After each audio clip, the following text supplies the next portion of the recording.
ನಮಸ್ಕಾರ. ವೈಭವ ನ್ಯೂಸ್ಗೆ ಸ್ವಾಗತ.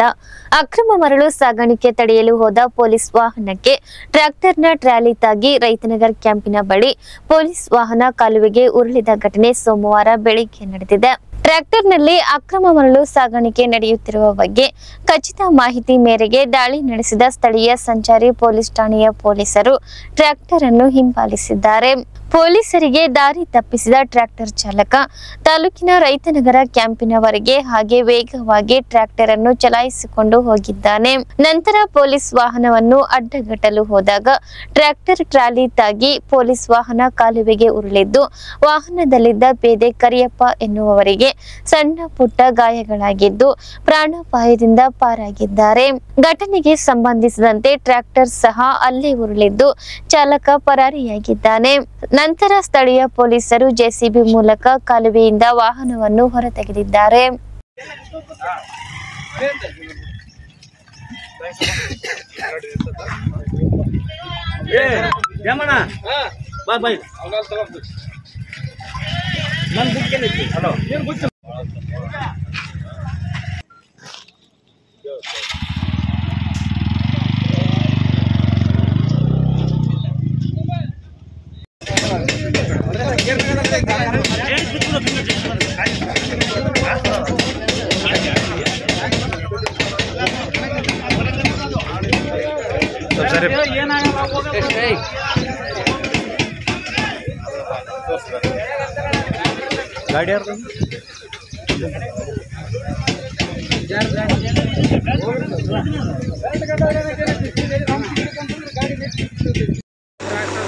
सिद्धप सर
ನಗರದ ಮಿನಿ ವಿಧಾನಸೌಧದಲ್ಲಿ ಸಂವಿಧಾನ ಶಿಲ್ಪಿ ಡಾಕ್ಟರ್ ಬಿಆರ್ ಅಂಬೇಡ್ಕರ್ ರವರ 133ನೇ ಜಯಂತಿ ಆಚರಿಸಲಾಯಿತು.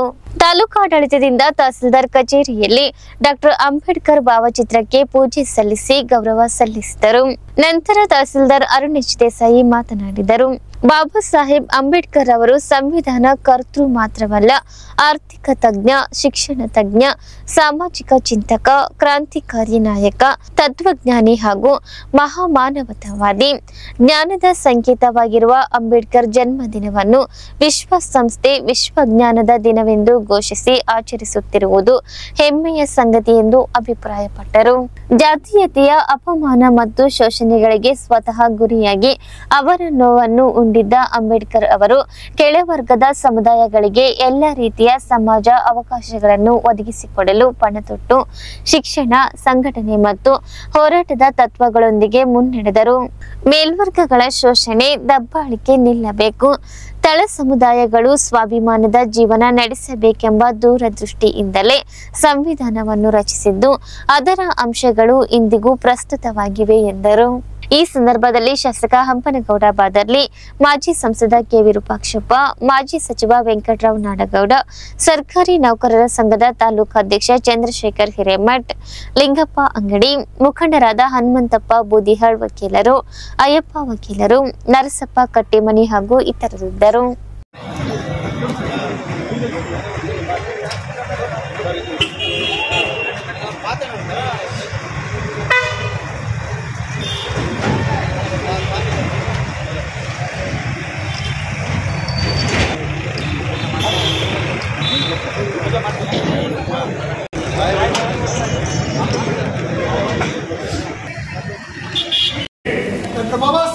ಅಂಬೇಡ್ಕರ್ ಅವರಿಗೆ, ಬಾಬಾ ಸಾಹೇಬ್ ಅಂಬೇಡ್ಕರ್ ಅವರಿಗೆ,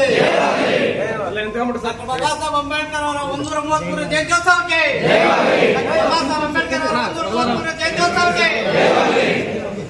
ಸಾರ್ವಭೌಮ ಸಮಾಜವಾದಿ ಧರ್ಮನಿರಪೇಕ್ಷ ಪ್ರಜಾಸತ್ತಾತ್ಮಕ ಗಣರಾಜ್ಯವನ್ನಾಗಿ ರೂಪಿಸುವುದಕ್ಕಾಗಿ ಭಾರತದ ಎಲ್ಲ ಪ್ರಜೆಗಳಿಗೆ ಸಾಮಾಜಿಕ ಆರ್ಥಿಕ ಮತ್ತು ರಾಜಕೀಯ ನ್ಯಾಯವನ್ನು ವಿಚಾರ ಅಭಿವ್ಯಕ್ತಿ ನಂಬಿಕೆ ಧರ್ಮ ಮತ್ತು ಉಪಾಸನೆ ಸ್ವಾತಂತ್ರ್ಯವನ್ನು ಸ್ಥಾನಮಾನ ಮತ್ತು ಅವಕಾಶಗಳ ಸಮಾನತೆಯನ್ನು ದೊರೆಯುವಂತೆ ಮಾಡುವುದಕ್ಕಾಗಿ ವ್ಯಕ್ತಿ ಗೌರವ ದೇಶದ ಏಕತೆ ಮತ್ತು ಸಮಗ್ರತೆಗಾಗಿ ಎಲ್ಲರಲ್ಲಿ ಭ್ರಾತೃತ್ವ ಭಾವನೆಯನ್ನು ಮೂಡಿಸುವುದಕ್ಕೆ ದೃಢ ಸಂಕಲ್ಪ ಮಾಡಿ ನಮ್ಮ ಸಂವಿಧಾನ ಸಭೆಯಲ್ಲಿ 1949ನೇ ಇಸ್ವಿ ನವೆಂಬರ್ ತಿಂಗಳ 26ನೇ ದಿನದಂದು ಈ ಸಂವಿಧಾನವನ್ನು ನಮಗೆ ನಾವೇ ಅರ್ಪಿಸಿಕೊಂಡು ಅಂಗೀಕರಿಸಿ ಶಾಸನವಾಗಿ ವಿಧಿಸಿಕೊಂಡಿದ್ದೇವೆ. ಜೈ ಹಿಂದ್. ಆಧುನಿಕ ಭಾರತದ ಒಂದು ಮಾರ್ಗಸೂಚಿಯನ್ನು ನೀಡಿದಂತಹ ಸಂವಿಧಾನದ ಶಿಲ್ಪಿ, ಭಾರತ ರತ್ನ, ಜ್ಞಾನ ಪಿತಾಮಹ ಡಾಕ್ಟರ್ ಬಾಬಾ ಸಾಹೇಬ್ ಭೀಮರಾವ್ ಅಂಬೇಡ್ಕರ್ ಅವರ 133ನೇ ಜಯಂತಿಯ ಹಾರ್ದಿಕ ಶುಭಾಶಯಗಳನ್ನು ಹೇಳಲು ಇಷ್ಟಪಡ್ತೇನೆ. ತಮಗೆಲ್ಲ ತಿಳಿದಿರುವಂತೆ ಡಾಕ್ಟರ್ BR ಅಂಬೇಡ್ಕರ್ ಅವರು 1891 ಏಪ್ರಿಲ್ 14ರಂದು ಜನಿಸಿದರು. ಅಂದಿಂದ ಆರಂಭವಾದಂಥ ಪಯಣ ಪ್ರತಿಯೊಂದು ಅವರ ಜೀವನದ ಹಂತದಲ್ಲಿ, ಬಾಲ್ಯಾವಸ್ಥೆ ಆಗಿರ್ಬೋದು, ಯೌವನಾವಸ್ಥೆ ಆಗಿರ್ಬೋದು, ಪ್ರತಿಯೊಂದು ಹಂತದಲ್ಲೂ ಸಹ ಎಲ್ಲ ಅವಮಾನಗಳನ್ನು ಸಹಿಸಿಕೊಂಡು ಜ್ಞಾನಾರ್ಜನೆ ಮಾಡುವುದರ ಮುಖಾಂತರ ಕಟ್ಟ ಕಡೆಯದಾಗಿ 1946 ಡಿಸೆಂಬರ್ 9ರಂದು ಆ ಸಂವಿಧಾನ ಸಭೆಗೆ ಅವರನ್ನು ಕರಡು ಸಮಿತಿಗೆ ಅಧ್ಯಕ್ಷರನ್ನಾಗಿ ಮಾಡುವ ಮುಖಾಂತರ ಅಂಧಕಾರದಲ್ಲಿದ್ದ ಭಾರತಕ್ಕೆ, ಅಜ್ಞಾನದಲ್ಲಿದ್ದ ಭಾರತಕ್ಕೆ ಜ್ಞಾನ ದೀಪಿಗೆಯನ್ನು ಮತ್ತು ಬೆಳಕಿನೆಡೆಗೆ ಸಾಗುವ ಪ್ರಯತ್ನವನ್ನು ಡಾಕ್ಟರ್ ಬಾಬಾ ಸಾಹೇಬ್ ಅಂಬೇಡ್ಕರ್ ಅವರು ಅವತ್ತೇ ಅದಕ್ಕೆ ಒಂದು ಭದ್ರ ಬುನಾದಿಯನ್ನು ಹಾಕಿದ್ದಾರೆ ಅಂದರೆ ತಪ್ಪಾಗಲ್ಲ.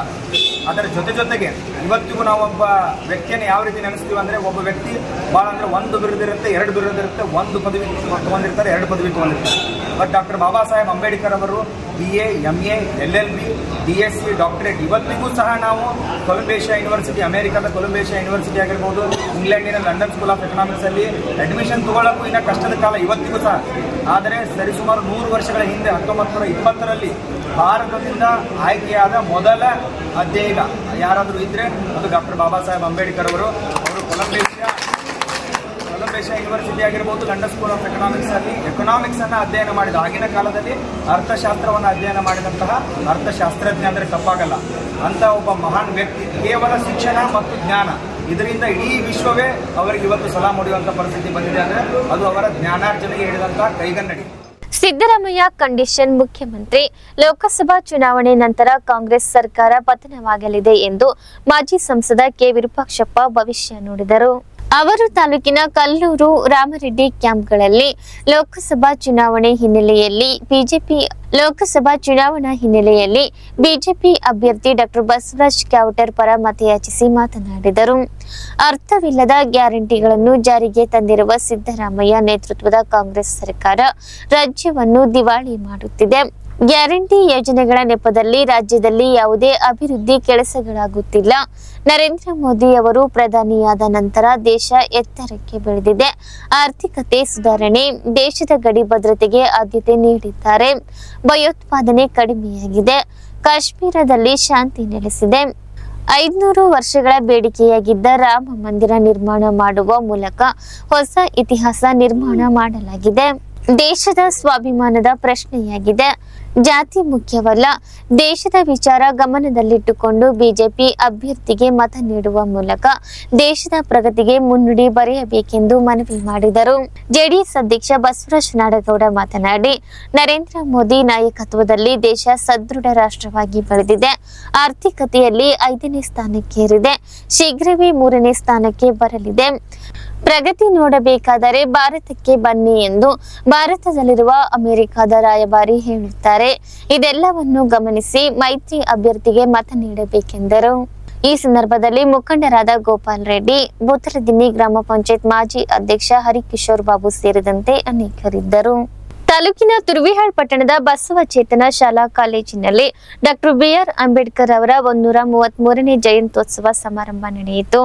ಶಿವಪುತ್ರಪ್ಪ ತುರ್ವಿಹಾಳ್ ಮಾತನಾಡಿ, ಅಂಬೇಡ್ಕರರು ಸಮಾನತೆಯ ಹರಿಕಾರರಾಗಿ ದಮನಿತರ ಬಾಳಲ್ಲಿ ಬೆಳಕನ್ನು ತಂದವರು.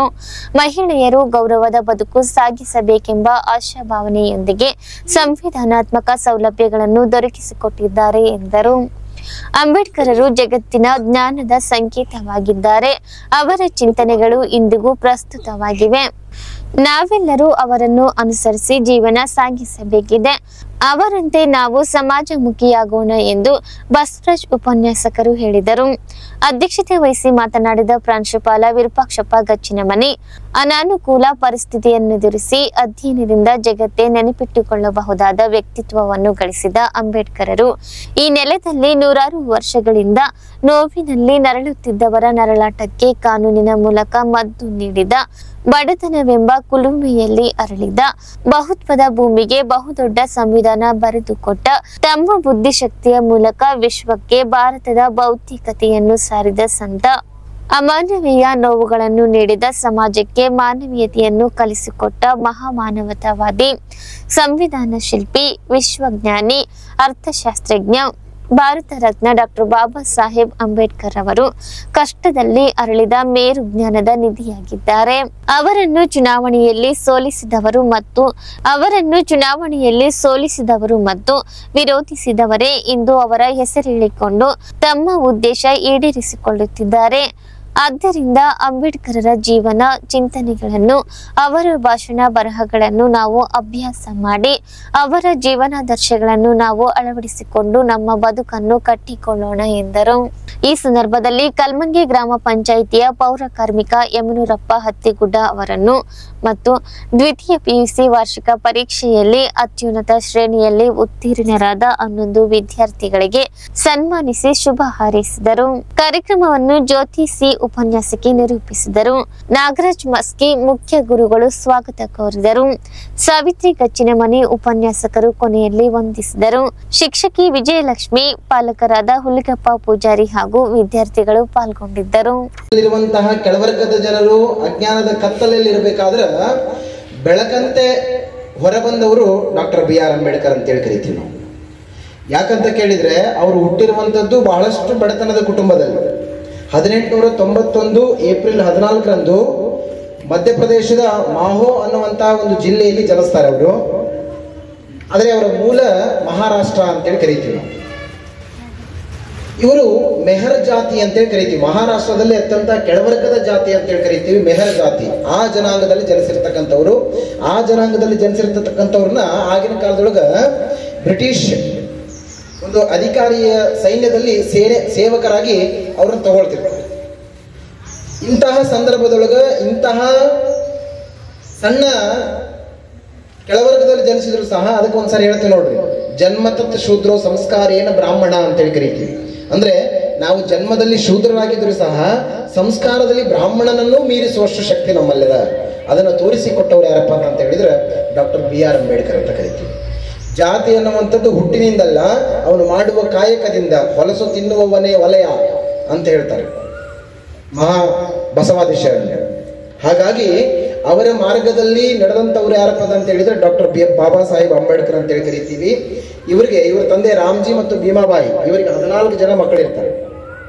ಕೊನೆಯ ಮಗುವೆ ಡಾಕ್ಟರ್ ಬಾಬಾ ಸಾಹೇಬ್ ಅಂಬೇಡ್ಕರ್ ಅಂತೇಳಿ ಕರಿತೀವಿ. ಸಣ್ಣ ವಯಸ್ಸು. ತಾಲೂಕಿನ ದಿದ್ಗಿ ಗ್ರಾಮದಲ್ಲಿ ಕೊಪ್ಪಳ ಲೋಕಸಭಾ ಕ್ಷೇತ್ರದ ಕಾಂಗ್ರೆಸ್ ಅಭ್ಯರ್ಥಿ ರಾಜಶೇಖರ್ ಹಿಟ್ನಾಳ್ ಪರವಾಗಿ ಕೆಪಿಸಿಸಿ ಪ್ರಧಾನ ಕಾರ್ಯದರ್ಶಿ ಬಸನಗೌಡ ಬಾದರ್ಲಿ ನೇತೃತ್ವದಲ್ಲಿ ಮತಯಾಚನೆ ನಡೆಸಲಾಯಿತು.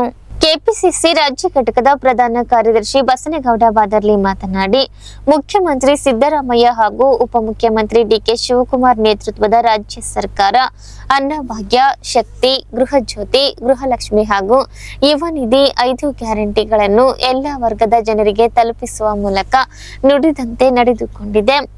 ಆದ್ದರಿಂದಲೇ ಸರ್ಕಾರ ಜನಮನ್ನಣೆ ಪಡೆದಿದೆ ಎಂದರು.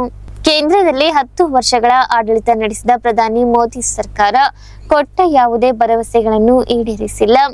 ವಿದೇಶಗಳಿಂದ ಕಪ್ಪು ಹಣ ತಂದಿಲ್ಲ, ಜನಧನ್ ಖಾತೆಗೆ 15 ಲಕ್ಷ ರೂಪಾಯಿ ಹಾಕಿಲ್ಲ, ಸ್ವಾಮಿನಾಥನ್ ಆಯೋಗದ ವರದಿ ಜಾರಿಗೊಳಿಸಿಲ್ಲ, ಯುವಕರಿಗೆ ವರ್ಷಕ್ಕೆ 2 ಕೋಟಿ ಉದ್ಯೋಗ ಸೃಷ್ಟಿಸಿಲ್ಲ, ಬದಲಿಗೆ ರೈತ, ಕಾರ್ಮಿಕ, ಜನವಿರೋಧಿ ನೀತಿ ಜಾರಿಗೊಳಿಸಿ ಕಾರ್ಪೊರೇಟ್ ಕಂಪನಿಗಳ ಅದಾನಿ, ಅಂಬಾನಿಯಂತಹ ಅಗರ್ಭ ಶ್ರೀಮಂತರ ಪರವಾಗಿ ಆಡಳಿತ ನಡೆಸಿದೆ.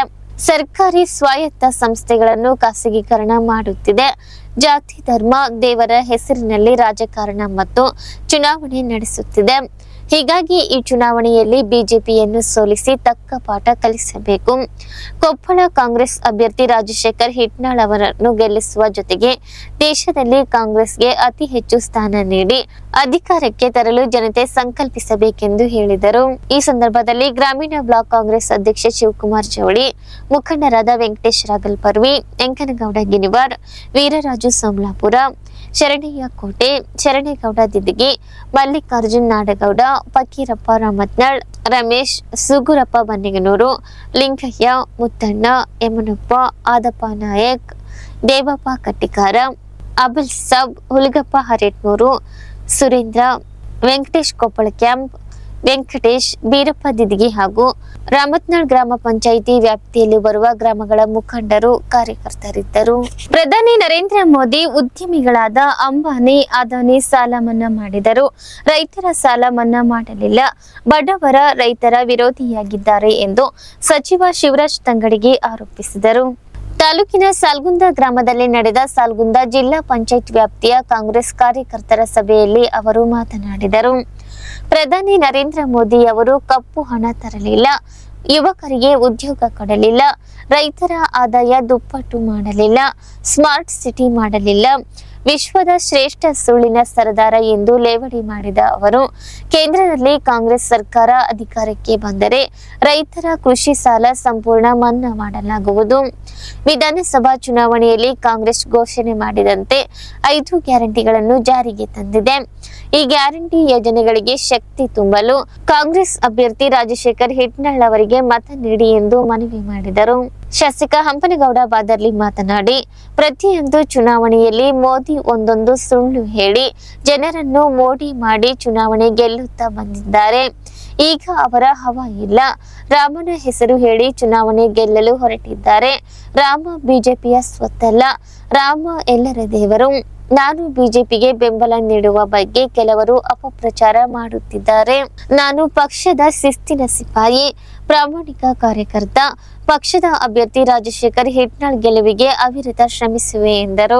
ಕೊಪ್ಪಳ ಲೋಕಸಭಾ ಕ್ಷೇತ್ರದ ಅಭ್ಯರ್ಥಿ ರಾಜಶೇಖರ್ ಹಿಟ್ನಾಳ್ ಮಾತನಾಡಿ ಮತಯಾಚಿಸಿದರು. ಕೊಪ್ಪಳ ಕಾಂಗ್ರೆಸ್ ಜಿಲ್ಲಾಧ್ಯಕ್ಷ ಅಮರೇಗೌಡ ಬಯ್ಯಾಪುರ್, ಕಾಡಾಧ್ಯಕ್ಷ ಹಸನ್ ಸಾಬ್ ದೋಟಿಹಾಳ್, ಮುಖಂಡರಾದ ಕಾಳಿಂಗಪ್ಪ ವಕೀಲರು, ಅಶೋಕ್ ಭೂಪಾಲ್, ಶಿವನಗೌಡ ಗೊರೇಬಾಳ್, ಜಾಫರ್ ಜಾಗೀರ್ದಾರ್, ಹುಸ್ಮಾನ್ ಸಾಬ್ ಸಾಲ್ಗುಂದ, ರಾಜುಗೌಡ ಬಾದರ್ಲಿ, ಬಸವರಾಜ್ ಹಿರೇಗೌಡರ್, ಲಿಂಗಪ್ಪ ದಡೇಸುಗೂರು, ಅಶೋಕ್ ಮುಲುಟಿ, ಎಸ್ಎನ್ ಖಾದ್ರಿ, ಎನ್ ಅಮರೇಶ್, ಶ್ರೀನಿವಾಸ್ ಗುಡಿ, ಶ್ರೀದೇವಿ ಶ್ರೀನಿವಾಸ್, ನಗರ ಬ್ಲಾಕ್ ಕಾಂಗ್ರೆಸ್ ಅಧ್ಯಕ್ಷ ಕಾಜಿ ಮಲ್ಲಿಕ್, ಗ್ಯಾರಂಟಿ ಅನುಷ್ಠಾನದ ತಾಲೂಕಾಧ್ಯಕ್ಷ ಅನಿಲ್ ಕುಮಾರ್ ವೈ ಸೇರಿದಂತೆ ಅನೇಕರು ಭಾಗವಹಿಸಿದ್ದರು.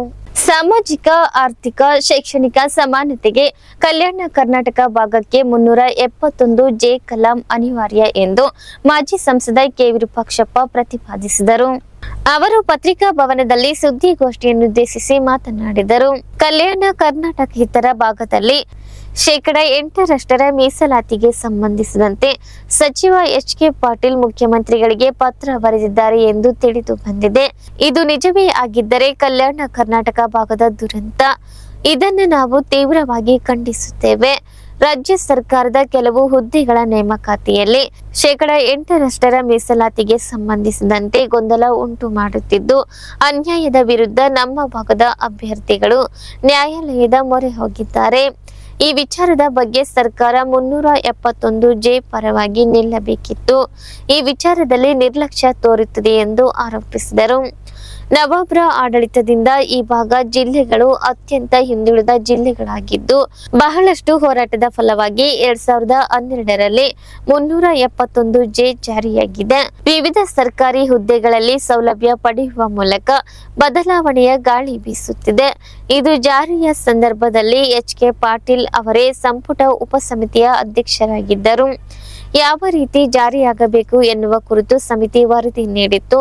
ಯಾವುದೇ ಕಾರಣಕ್ಕೂ ಕಲ್ಯಾಣ ಕರ್ನಾಟಕ ಭಾಗಕ್ಕೆ ಅನ್ಯಾಯ ಆಗದ ರೀತಿಯಲ್ಲಿ ಸರಿಪಡಿಸಬೇಕು, ಇಲ್ಲದಿದ್ದರೆ ಉಗ್ರ ಹೋರಾಟಕ್ಕಿಳಿಯಬೇಕಾಗುತ್ತದೆ ಎಂದು ಎಚ್ಚರಿಕೆ ನೀಡಿದರು.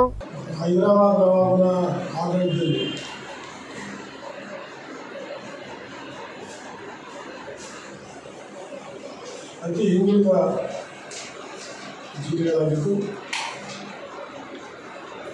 ಅದೇನು ಮಾಡಬೇಕು, ಭಾಳಷ್ಟು ವರ್ಷಗಳ ಹೋರಾಟದ ನಂತರ ನಮ್ಗೆ ಯಾವ ವೈಜನಾಥ್ ಪಾಟೀಲ್ ಅವರ ನೇತೃತ್ವದಲ್ಲಿ ಭಾಳಷ್ಟು ವರ್ಷಗಳವರೆಗೆ ಹೋರಾಟ ಆದ ನಂತರ ವಿಶೇಷ ಮೀಸಲಾತಿ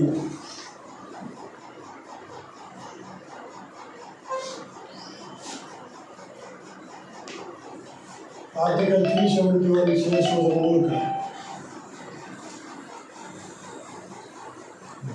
ಆ ಸೌಲಭ್ಯವನ್ನು ಕೊಟ್ಟಿದ್ದಾರೆ.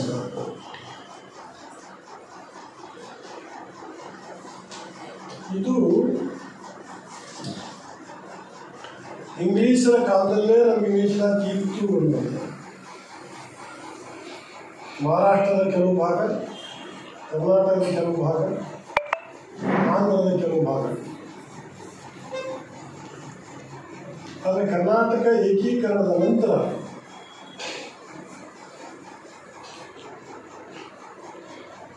ಆಗಿನ ಸರ್ಕಾರ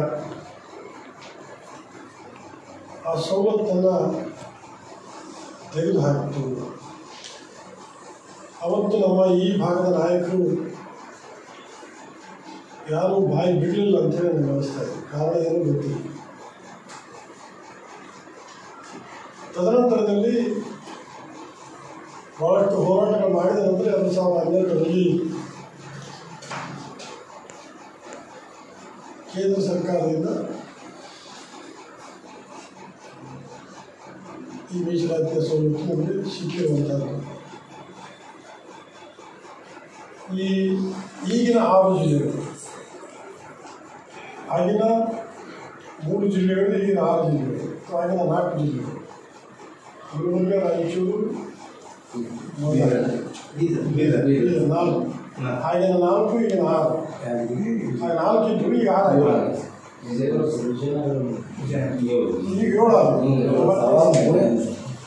ಆಗಿನ 4, ಈಗಿನ 7 ಜಿಲ್ಲೆಗಳ ನಮ್ಮ ವಿದ್ಯಾರ್ಥಿಗಳು ಅಥವಾ ನಮ್ಮ ಮಕ್ಕಳು ಸುಮಾರು 12 ವರ್ಷಗಳಿಂದ ಸರ್ಕಾರಿ ಹುದ್ದೆಗಳಲ್ಲಿ ಸೌಲಭ್ಯಗಳನ್ನು ಪಡೆಯುವುದರ ಮೂಲಕ ಈ ಭಾಗದಲ್ಲಿ ಇವತ್ತು ಈ 12 ವರ್ಷದಲ್ಲಿ ಸಾಕಷ್ಟು ಬದಲಾವಣೆಯನ್ನು, ಸಾಕಷ್ಟು ಸರ್ಕಾರಿ ಹುದ್ದೆಗಳನ್ನು ನಮ್ಮವರು ಪಡ್ಕೊಂಡಿರ್ತಕ್ಕಂಥ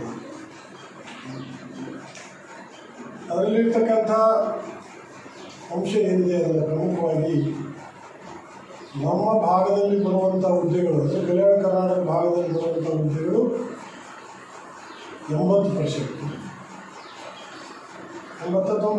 90% ಮತ್ತು ಉಳಿದ ಜಿಲ್ಲೆಗಳಲ್ಲಿ ಬರುವಂಥ ಹುದ್ದೆಗಳಲ್ಲಿ 8% ನಮ್ಮ ಮಕ್ಕಳಿಗೆ ಮೀಸಲಾತಿ ಕೊಟ್ಟಿರ್ತಕ್ಕಂಥದ್ದು ಆ ಒಂದು ಆರ್ಟಿಕಲ್ 371 ಒಳಗಡೆ ಇರೋದು.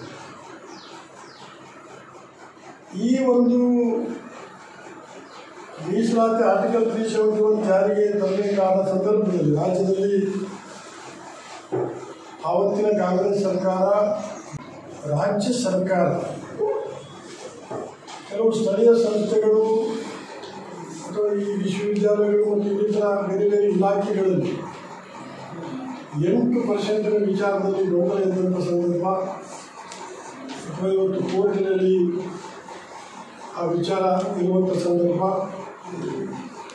ಸರ್ಕಾರ, ಅದು ಯಾವುದೇ ಪಕ್ಷದ ಸರ್ಕಾರ ಇರ್ಬೋದು, ನಮ್ಮ ಹೈದರಾಬಾದ್ ಕರ್ನಾಟಕ ಭಾಗದ ಈ ಆರ್ಟಿಕಲ್ 371 ಜಾರಿ ಇದೆ, ಇದರ ಪರವಾಗಿ ಇವತ್ತು ಕೂಡ ಸರ್ಕಾರ ಇದರ ಪರವಾಗಿ ನಿಲ್ಲಬೇಕು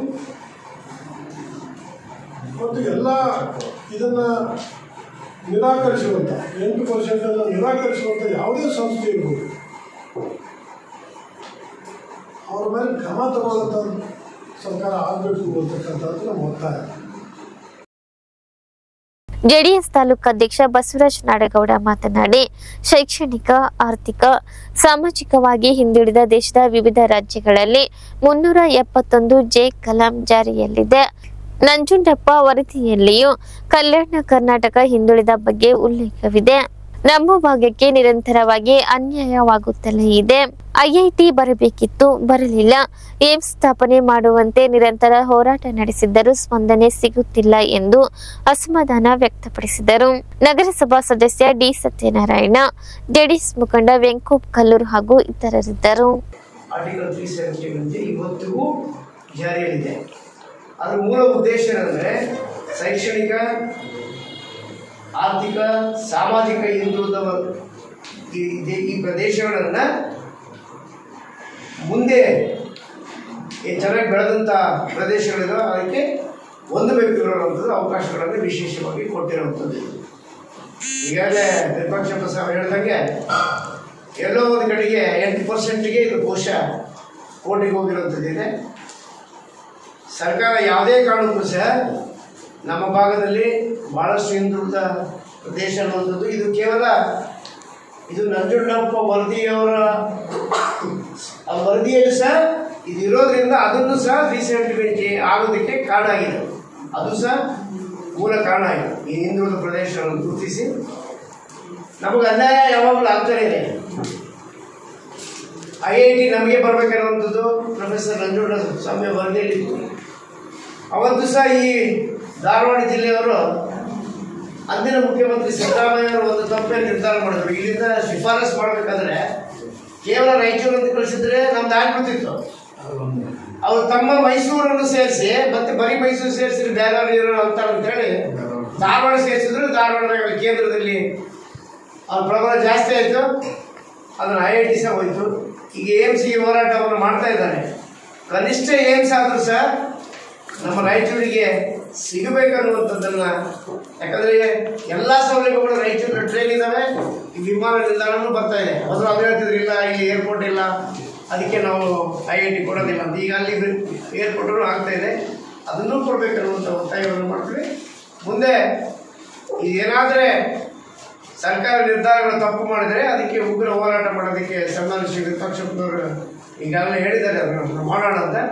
ನಾವು ಅವ್ರ ಜೊತೆಯಲ್ಲಿ ಇರ್ತೀವಿ ಅನ್ನೋದು ಮಾತನ್ನು ಹೇಳ್ತೀವಿ. ಕೊಪ್ಪಳ ಲೋಕಸಭಾ ಕ್ಷೇತ್ರದ ಕೋಟೆಯ ಮೇಲೆ ಬಿಜೆಪಿ ಪತಾಕೆ ಹಾರುತ್ತದೆ. ಜೆಡಿಎಸ್ ಪಕ್ಷ ಮತ್ತು ಬಿಜೆಪಿ ಒಂದಾದ ಕ್ಷಣವೇ ಕೊಪ್ಪಳ ಲೋಕಸಭಾ ಅಭ್ಯರ್ಥಿಯ ಜಯವಾಗಿದೆ. ಎಷ್ಟು ಮತಗಳ ಅಂತರ ಎನ್ನುವುದನ್ನು ಮಾತ್ರ ಲೆಕ್ಕ ಹಾಕಬೇಕಿದೆ ಎಂದು ಮಾಜಿ ಸಚಿವ ವೆಂಕಟರಾವ್ ನಾಡಗೌಡ ಹೇಳಿದರು.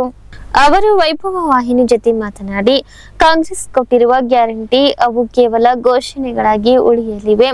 ಒಂದೆಡೆ ಗ್ಯಾರಂಟಿ ಘೋಷಣೆ ಮಾಡಿ ಮತ್ತೊಂದೆಡೆ ಬೆಲೆ ಏರಿಕೆ ಮಾಡಿದೆ. ಹೆಣ್ಣು ಮಕ್ಕಳಿಗೆ ಗ್ಯಾರಂಟಿ ಯೋಜನೆಯಲ್ಲಿ ಹಣ ನೀಡಿ ಅವರ ಗಂಡಂದಿರ ಜೇಬಿಗೆ ಕತ್ತರಿ ಹಾಕಿದ ಸರ್ಕಾರವಿದು. ಮದ್ಯದ ಮೇಲೆ ಸಿಕ್ಕಾಪಟ್ಟೆ ತೆರಿಗೆ ವಿಧಿಸಿದೆ. ಹಾಗೆಯೇ ನೋಂದಣಿ ಶುಲ್ಕವನ್ನು 3 ಪಟ್ಟು ತೆರಿಗೆ ವಿಧಿಸಿದೆ. ಎಡಗೈಯಲ್ಲಿ ಹಣ ನೀಡಿ ಬಲಗೈಯಲ್ಲಿ ಕಸಿದುಕೊಂಡ ಸಿದ್ದರಾಮಯ್ಯ ಸರ್ಕಾರ ರೈತ ಮತ್ತು ಕಾರ್ಮಿಕ ವಿರೋಧಿ ಸರ್ಕಾರ. ಬಾದರ್ಲಿ ಹಂಪನಗೌಡರಿಗೆ ರೈತರ ಬಗ್ಗೆ ಕನಿಷ್ಠ ಕಾಳಜಿ ಇಲ್ಲ. ಸಿಂಧನೂರು ತಾಲೂಕಿಗೆ 15 ಲಕ್ಷ ಚೀಲ ಬೇಕು, ಆದರೆ 1 ಚೀಲವೂ ಸಂಗ್ರಹದಲ್ಲಿಲ್ಲ ಎಂದು ಮಾಜಿ ಸಚಿವ ವೆಂಕಟರಾವ್ ನಾಡಗೌಡ ಆರೋಪಿಸಿದರು. ಅಧಿಕಾರಿಗಳು ಹೇಳುವ ಹಾಗೆ ಸಿಂಧನೂರಿಗೆ 15 ಲಕ್ಷ ಚೀಲ ಬೇಕು, ಆದರೆ ಸ್ಥಳೀಯವಾಗಿ 1 ಚೀಲವೂ ಇಲ್ಲ. ಇವಾಗ ಬಾವ ಅವಾಗ ಬಾವ ಅಂತ ಹೇಳ್ತಾ ಇದ್ದಾರೆ. ಶಾಸಕ ಹಂಪನಗೌಡ ಬಾದರ್ಲಿ ಆಡಳಿತ ನಡೆಸುವಲ್ಲಿ ಸಂಪೂರ್ಣ ವಿಫಲರಾಗಿದ್ದಾರೆ. ಈಗಾಗಲೇ ರೈತರು 70% ಜೋಳವನ್ನು ಹೊರಗಡೆ ಮಾರಾಟ ಮಾಡಿದ್ದಾರೆ. ಈ ಹಿಂದೆ ತಾವು ಅಧಿಕಾರದಲ್ಲಿದ್ದಾಗ ರೈತರ ಚೀಲಗಳಿಗೆ ಹಣ ಕೊಟ್ಟು ಖರೀದಿ ಮಾಡಲಾಗಿತ್ತು. ಆದರೆ ಈ ಸರ್ಕಾರ ರೈತರ ಬಗ್ಗೆ ಸಂಪೂರ್ಣ ನಿಷ್ಕಾಳಜಿ ವಹಿಸಿದೆ. ಹಂಪನಗೌಡ ಬಾದರ್ಲಿ ದಲ್ಲಾಳಿಗಳ ಪರ ಕೆಲಸ ಮಾಡುತ್ತಿದ್ದಾರೆ ಎಂದು ಆರೋಪಿಸಿದರು. 8 ದಿನದಾಗ 15 ವಾರದಾಗ ರೊಕ್ಕ ಬಂದಾಗ ರೊಕ್ಕ ಪ್ರತಿ ಔಷಧಿಯಾಗ ಹೇಳಿನಿ ರೇಟ್ ಬೀಳ್ತೈತೆ ಅನ್ನೋದು ಗೊತ್ತಾದ ಕೂಡಲೇ ನೀವು ಎಲ್ಲ ಪರ್ಮಿಷನ್ ಗವರ್ನಮೆಂಟ್ ತಗೊಂಡು ರೆಡಿ ಇರ್ಬೇಕು. ಇವರೆಲ್ಲ ಕಟಾವಾಗಿ ಆದ್ಮೇಲೆ ಇವ್ರ ಹತ್ರ ಬರೆದು ಅವ್ರು ಅದನ್ನ ನೋಡಿ ಇವ್ರಿಗೆ ಕಳಿಸಿ ಮಾಡೋದ್ರಾಗ ಕುರಿಕೋಣದಿಂದ ಸತ್ತು ಹೋಗ್ತಾರೆ. ಈಗ ನೋಡಿ ಕಟಾವಾಗಿ 4 ತಿಂಗಳ ಮೇಲೆ ಈಗೇನ ಅವರು ಸಣ್ಣ ರೈತರು ಮಾರ್ಕೊಂಡ್ಬಿಟ್ರು. ಇದು 4 ತಿಂಗಳ ಡಿಲೇ ಎದಕ್ಕೆ ಅಂತಂದ್ರೆ ಟ್ರೇಡರ್ಸಿಗೆ ಅನುಕೂಲ ಮಾಡಕ್ಕೆ. ಈಗ ಟ್ರೇಡರ್ಸ್ ಜೋಳ ತಂದು ಇವ್ರ ಹೆಸರು ಹಾಕ್ತಾರೆ. ಸಣ್ಣ ರೈತರು ಮಾರ್ಕೊಂಡ್ರೆ ಮನೆ ಕಟ್ಕೊಂಡ್ಕೊಂಡು ಗುಡಮದೇವ ಈಗ ಹೊರಗೆ ಎಷ್ಟು ನಂತಿದ್ದ. ಈಗ ಎಲ್ಲೇನ ಹಳ್ಳಿ ಊರಾಗ ಇಲ್ಲಿ ಜೋಳ ಬೆಳೆದಲ್ಲಿ ಹೋಗ್ರಿ ಗುಡಿ ಮುಂದೆ ಸಾಲಿ ಮುಂದೆ ಒಟ್ಟಿಗೆ ಒಟ್ಟಿಕೊಂಡು ಮೇಲೆ ಬರಕ ಹಾಕ್ಕೊಂಡು ಕುಂತ್ಕೊಂಡ. ಈಗ ಮಳೆ ಓಡಾಡ್ತೈತಿ. ಎಂಥ ಪರಿಸ್ಥಿತಿ ಪರಿಸ್ಥಿತಿ ನೋಡೋರಿಲ್ಲ ಕೇಳೋರು ಸರಿಯಾಗಿ. ಈ ಚೀಲ ಇಲ್ಲ, ಚೀಲದ ಟೆಂಡರ್. ಈಗ ನನಗೆ ಅಧಿಕಾರಿಗಳು ಕೊಟ್ಟ ಮಾಹಿತಿ ಬರೇ ಸಿಂಧನೂರಿಗೆ 15 ಲಕ್ಷ ಚೀಲ ಬೇಕು. 15 ಲಕ್ಷ ಚೀಲ ಬೇಕೀಗ. ಏನಿಲ್ಲ ಬರ್ತಾವ ಈಗ ಬರ್ತಾವ ಅಂತೇಳಿ ಹೇಳಕತ್ತಾರೆ. ಈಗ ಈಗ ಕೊಟ್ಟದಲ್ಲ ಇನ್ನು 15 ಲಕ್ಷ ಚೀಲ ಕೊಡು. ಅವು ಕೊಟ್ಟು ಏನ್ ಮಾಡ್ಯಾರ, ನಿನ್ನೆ ಕೊಟ್ಟಾರ ಚೀಲ, ಕಾವ ಚೀಲ ಸಪ್ಲೈ ಮಾಡ್ಯಾರ. ಅವ್ರಿಗೇನ ಮೊದ್ಲ ಹೇಳಿದ್ರ ಸೊಸೈಟಿ ಸೀಲ್ ಹಾಕ್ರಿ, ಇಲ್ಲ ತಮ್ದನ ಸೀಲ್ ಏನನ ಹಾಕ್ರಿ. ಮಂದಿಗೆ ಚೀಲ ಸಿಕ್ಕ ಕೂಡಲೇ ದಬ್ಬ ತುಂಬಿ ಜೋಳ ತುಂಬಿ ತಂದು ಕಾಟ ಮಾಡಿ ಕೊಟ್ಟುಬಿಟ್ಟಾರ. ಅಲ್ಲಿ ಅನ್ಲೋಡ್ ಮಾಡಂತ ಸೀಲ್ ಇಲ್ಲ, ಸೀಲ್ ಹಾಕ್ಕೊಂಬಿದೆ ಅಂತ. ನಾನು ಡಿ ಫುಡ್ ಕೇಳಿದ್ರೆ ಸರ್ ನಮ್ಗೆ ಮಾಡಿಲ್ರಿ, ಅವ್ರು ಹೇಳ್ಯಾರ್ರಿ. ಅವ್ನಿಗೆ ಕೇಳಿದ್ರೆ ನಾವು ಹೇಳಿವ್ರಿ ನೀವು ಸೀಲ್ ಹಾಕ್ಕೊಂಬರ್ರಿ ಅಂತ ಇವ್ರು ತಂದಾರ್ರಿ ಅಂತ ಅವು ಅಂತ. ಈಗ ಅಲ್ಲಿ ಲಾರಿ ಲೋಡ್ ಆಗಿ ಕೇಳೋರಿ ಇಷ್ಟು ಅಷ್ಟೇ ಸಂಪೂರ್ಣ ವಿಫಲ ಇವರ ಆಡಳಿತ. ಇದು ಮತ್ತೆ ಇದು ಏನಿದೆ 4 ತಿಂಗಳ 5 ತಿಂಗಳ ಕಟಾವಾಗಿ ಮತ್ತೆ ಇನ್ನ ಖರೀದಿ ಆಗೋದು ಚೀಲ ಇಲ್ಲ ಅಂದ್ರೆ ಒಂದು ಡೈರೆಕ್ಷನ್ ತಗೊಂಡು ನಮಗೆಲ್ಲ ನಾವಿದ್ದಾಗ ಮಾಡಿದ್ವಿ. ಚೀಲ ಸಿಗಂಗಿಲ್ಲ ಅಂದ್ರೆ ರೈತರೇ ಚೀಲ ಕೊಟ್ಟರು, ಅವ್ರಿಗೆ ರೊಕ್ಕ ಕೊಟ್ಟಿವಿ. ಅಂದ್ರೆ ನೀವಿದ್ದಾಗ ಈ ವ್ಯವಸ್ಥೆ ಮಾಡಿದ್ರಿ, ರೈತರಿಂದಾನೇ ಚೀಲ ಖರೀದಿಸಿ ಚೀಲ ತಗೊಂಬರ್ರಿ ನಿಮ್ಗೆ ರೊಕ್ಕ ಕೊಡ್ತೀವಿ ಅಂದ್ರೆ ರೈತರು ಬಂದು ಕೊಟ್ಟಿದ್ದು ರೊಕ್ಕ ಕೊಟ್ಟಿವಿ. ಈಗಿದ್ರೆ ಅವ್ರು ಚೀಲ ಕಳ್ಸಕ್ ಟೆಂಡರ್ ಕರಿಬೇಕು, ಟೆಂಡರ್ ಕ್ಯಾನ್ಸಲ್ ಆಯ್ತು. ಅವ್ನು ಟೆಂಡರ್ ಕ್ಯಾನ್ಸಲ್ ಆದ್ರೆ ಇಲ್ಲಿ ಗತಿ ಅದು ಇದು ಟೋಟಲಿ ದಲ್ಲಾಳಿ ಅವರಿಗೆ ಲಾಭ ಬೇಕು. ಇವನ್ನೆಲ್ಲ ಓವರ್ಲುಕ್ ಮಾಡಿ ಪರ್ಮಿಷನ್ ತಗೊಂಡು ಅವರಿಗೆ ಕೊಟ್ಬಿಟ್ಟು ತಂದು ನಾಳೆಗೆ ತಂದು ಕೊಡ್ತಾರೆ. 7 ಟ್ರಿಲಿಯನ್ ರೊಕ್ಕ ಕೊಡ್ಲಿ ಚೀಲಕ್ಕೆ, ಅದನ್ನು ಮಾಡಕ್ತಾ ಇರಲಿಲ್ಲ, ತಾವು ಕೊಡಕ್ತಾ ಇರಲಿಲ್ಲ. ಇದು ಏನು ಅಸ್ತವ್ಯಸ್ತ ಇದು ಪರಿಸ್ಥಿತಿ. ಇವತ್ತು ಯಾರು ಕೇಳೋದಿಲ್ಲ. ಸರ್ ನಾನು ಸೆಕ್ರೆಟರಿ ಅವ್ರಿಗೆ ಫೋನ್ ಮಾಡಿದಾಗ ಅವಾಗ ಇನ್ನೂ ಈ ಹಿಂಗಾರು ಮುಂಗಾರು ಗದ್ದಲ ಇತ್ತು.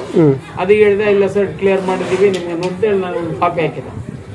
ಹಿಂಗಾರು ಮುಂಗಾರು ಆಗೈತೆ ಅದು ಇನ್ನ ಹಿಂಗಾರು ಮುಂಗಾರು ಅಂತೇಳಿ ಇನ್ನು ನಡೆದಿತ್ತು, ಮೊನ್ನೆನ ಕ್ಲಿಯರ್ ಮಾಡ್ಯಾರ ಅಂತೇಳಿ. ಈಗ ಅಲ್ಲಿ ಖರೀದಿ ಮಾಡಾಗ ಏನ್ ಹೇಳ್ತಾರ, ಹಿಂಗಾರು ಅಷ್ಟು ತಗೊಂತೀವಿ, ಮುಂಗಾರು ನೀವೆಲ್ಲ ಯಾಕಂದ್ರೆ ಚೀಲ ಎದಕ್ಕೆ ಹೆಂಗ್ ಮಾಡಿದ್ರಿ ಅಂತ ಅವ್ರಿಗೆ ಆಫೀಸರ್ ಕೇಳಿದ್ರೆ, ಸರ್ ಚೀಲ ಕೊಡ್ತಾ ಇದೇವ್ರಿ ಮತ್ತು ಒಬ್ರು ನಮ್ಮಕ್ಳು ಮಾಡ್ದಾರ ಕೊಡ್ಲಿ ಆಮೇಲೆ ಇವ್ರು ನೋಡಮ್ಮ ಅಂತ ಹೇಳಕೈತೀವಿ ಅಂತ. ಏನಾಗೋದಿಲ್ಲ, ಅಲ್ಲಿ ಅವ್ರು ಏನಂತ ಗೌರ್ಮೆಂಟ್ ಆಫ್ ಇಂಡಿಯಾ ಹೋಗ್ಬೇಕಂತ. ಆ ಗೌರ್ಮೆಂಟ್ ಆಫ್ ಇಂಡಿಯಾ ಹೋಗ್ಬೇಕಂದ್ರೆ ಮಾತಾಡ್ಬೇಕು ಅವ್ರು ಕೂಡ. ಏನು ನಾವು ಅವಾಗ ಗೌರ್ಮೆಂಟ್ ಆಫ್ ಇಂಡಿಯಾದವ್ರನ್ನ ಒಪ್ಷನ್ ಮಾಡಿಸಿದ್ವಿ. ಸರ್ ಇದು ಹೆಂಗೈತೆ ಅಂತ ಸಿಸ್ಟಮ್, ಗೌರ್ಮೆಂಟ್ ಆಫ್ ಇಂಡಿಯಾದವ್ರು ಪರ್ಮಿಷನ್ ಕೊಡ್ತಾರೆ. ಅವ್ರು ಕೊಡಂಗಿಲ್ಲ ಅನ್ನಂಗಿಲ್ಲ. ಇವರು ಬರೀ ಪತ್ರ ಬರದೆ ಕುಂತೆ ಅಂದ್ರೆ ಆಗೋದಿಲ್ಲ. ಪ್ರಯತ್ನ ಮಾಡಿ ಆಫೀಸರ್ ಬಂದ್ ಹಾಕ್ತಿದ್ರ ಅಂತಂದ್ರೆ 1 ದಿನದಾಗ ಸಿಗ್ತದೆ. ನೀವು ಅವ್ರು ಏನಂತಾರ, ನೀವು ಖರೀದಿ ಮಾಡ್ರಿ, ನೀವೇ ನಿಮ್ಮ ಇದ್ರಾಗ ಮಾರಾಟ ಮಾಡಿಕೊಳ್ಳಿ. ಅವನ್ನ ಮತ್ತೆ ನಮಗ್ ಕೊಡಕ್ ಹೋಗ್ಬೇಡಿ. ಜೋಳ ರಾಗಿ ನಿಮ್ PDS ಸಿಸ್ಟಮ್ನಾಗ, ಪಬ್ಲಿಕ್ ಡಿಸ್ಟ್ರಿಬ್ಯೂಷನ್ ಸಿಸ್ಟಮ್ನಾಗ ಅಲಾಟ್ ಮಾಡಿ ಕೊಟ್ಟು ಬಿಡ್ರಿ. ನಾವು ಪೇಮೆಂಟ್ ಆಮೇಲೆ ಕಳಿಸ್ಕೊಡ್ತೀವಿ ನಿಮ್ಗೆ. ನಮ್ಗೆಲ್ಲ ರೆಕಾರ್ಡ್ ಕಳಿಸ್ತೀವಿ, ನೋಡಿ ಕೊಡ್ತೀವಿ. ಅಲ್ರಿ 600 ರೂಪಾಯಿ ಪರ್ ಕ್ವಿಂಟಲ್, 500 ರೂಪಾಯಿ ಹೋಗಿ 1 ಕ್ವಿಂಟಲ್ಗೆ 600-700 ರೂಪಾಯಿ ಲಕ್ಷ.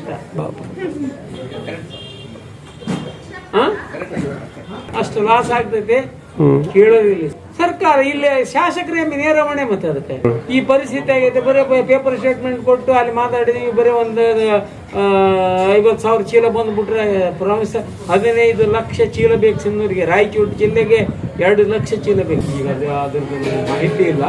ಈಗ ಆಸ್ ಆನ್ ಟುಡೇ ಅವ್ರು ಹೇಳ್ತಕ್ಕಂಥದ್ದು 15 ಲಕ್ಷ ಚೀಲ ಸಿನ್ನೂರಿಗೆ ಬೇಕು ಸರ್ ನಮಗೆ. ರಾಯಚೂರು ಡಿಸ್ಟಿಕ್ ತಗೊಂಡ್ರೆ 20 ಲಕ್ಷ ಚೀಲ. ಮೇಜರ್ ಇರೋದು ಸಿಂಧನೂರೇ ಸರ್. ಮಾನ್ವಿ ರಾಯಚೂರು 5 ಲಕ್ಷ ಚೀಲ ಆದ್ರೆ ಸಾಕು. 15 ಲಕ್ಷ ಚೀಲ ನಿಮ್ ಸಿಂಧೂರಿಗೆ ಬೇಕಂತ. ಎಲ್ಲಿಂದ ಅದೇನ್ ಮಾಡಿದ್ರು, ಮಾರ್ಕೆಟಿಂಗ್ ಫೆಡರೇಷನ್ ಚೀಲಗಳಿದಾವ ಅಂತ ಹೇಳಿ ಅಲಾಟ್ ಮಾಡ್ಯಾರ. ಗುಲ್ಬರ್ಗಾದಾಗ ಅವು ಇಷ್ಟು ಲಕ್ಷ ಇದಾವ ಅಂತ ಹೋಗಿ ನೋಡಿದ್ರೆ ಅಲ್ಲಿ 25% ಅಷ್ಟೇ ಇದಾವ, 75% ಚೀಲ ಇಲ್ಲ. ಈಗ ಕೇಳಿದ್ರೆ ಏನಂತಾರೆ, ಟೆಂಡರ್ ಕರಿತೀವ್ರಿ, ಕರೆದು ನಾವು ಏನಾರ ಮಾಡ್ತೀವಿ. ಟೆಂಡರ್ ಕರೆದ್ರೆ ಮತ್ತೆ 1 ವೀಕ್ 10 ಡೇಸ್ ಮಿನಿಮಮ್ ಬೇಕಲ್ಲ. ಸರ್ ಸಣ್ಣ ರೈತರು ಇಟ್ಕೊಂಡು ಸಾಧ್ಯ ಏನ್ರಿ 4 ತಿಂಗಳು ಎಲ್ಲಿ ಇಟ್ಕೊಂಡು ಕುಂದಿರ್ತಾರೆ ಕೊಡು ತಗೊಂಬಂದಿರ್ತಾರೆ ವ್ಯವಹಾರ ಇರ್ತೈತೆ. ಈಗ TAPCMS ನಿಮ್ಮವರು ವರದಿ ಮಾಡಿದ್ರು TAPCMS ಚೀಲ ಎಲ್ಲ ಮಾರ್ಕೆಟ್ನಾಗ ಇದಾವ ಟ್ರೇಡರ್ಸ್ ತಾಗ ತುಂಬಿ ಕಳ್ಸಕತ್ತಾರೆ ಅವರಿಗೆ ಚೀಲಗಳು ತಗೊಂಡು ಟೋಟಲ್ ಎಲ್ಲವೂ ಅಸ್ತವ್ಯಸ್ತ.